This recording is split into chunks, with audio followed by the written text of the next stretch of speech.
Miundombinu ya michezo ni nyenzo muhimu kwa mustakabali wa kuzalisha na kukuza vipaji, hasa katika mchezo wa soka. Ni kiu ya serikali ya Jamhuri ya Muungano wa Tanzania kuona bendera yake ikipeperushwa ulimwenguni kote kwa vipaji maridhawa kupitia michuano mbalimbali. Hivyo imejidhatiti katika kukarabati na kujenga viwanja vipya vyenye viwango vya kimataifa ili kutimiza azma hiyo. Ni katika uwanja wa mpira wa Dodoma. Tuko hapa kuonyesha nini pengine kinaendelea hapa. Uwanja huu unatajwa kwamba utaweza kuchukua watu wasiopungua 32,500 pale utakapokamilika. Niko na mhandisi mshauri hapa Joseph, yeye atatueleza. Inadaiwa kuwa umefikia 12%. Pengine nini na nini kimefanyika na nini kinaendelea hapa? Karibu. Asante. Kwa sasa tumeshamaliza kazi za kujenga msingi wa uwanja kwa ngazi ya kwanza.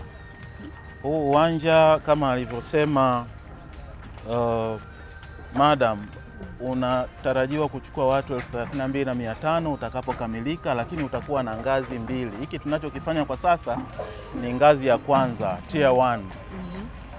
Kwa hivyo kazi ya msingi imeshakamilika kwa ngazi ya kwanza, na tunaendelea na ujenzi wa nguzo na ukuta wa kushikilia udongo, retaining wall.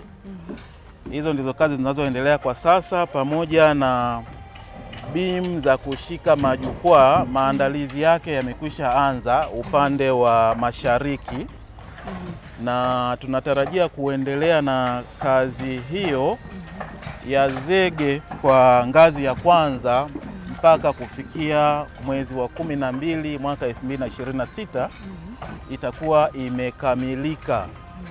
Na wakati huo huo usanifu wa ngazi ya pili unaendelea, kwa kuwa aina ya mkataba ni usanifu na ujenzi.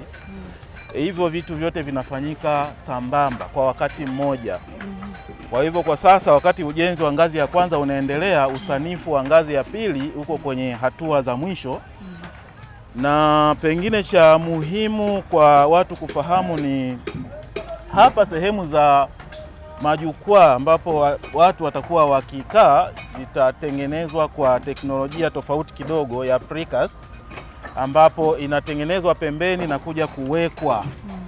Hiyo itasaidia kuharakisha ujenzi, lakini pia kuongeza ubora na muonekano wa ujenzi utakapokamilika.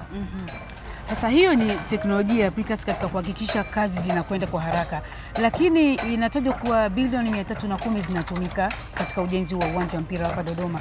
Pengine nini cha ziada ambacho tutarajie kama Watanzania kukipata?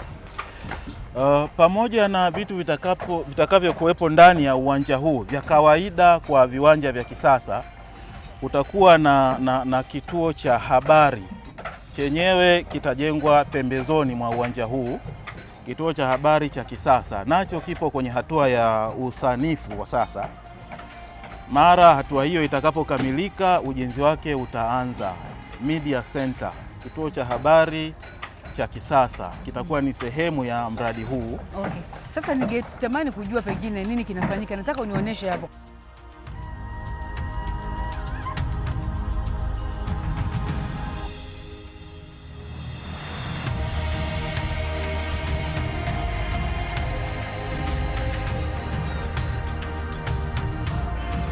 Kwa sasa kinachoendelea ni tumesema msingi umeshakamilika. Hii sehemu unayoiona hapa yenye rangi nyeusi ni msingi. Hii maana yake ni zege imeshafanywa. Sasa ili kuilinda zege, huwa tunapaka hii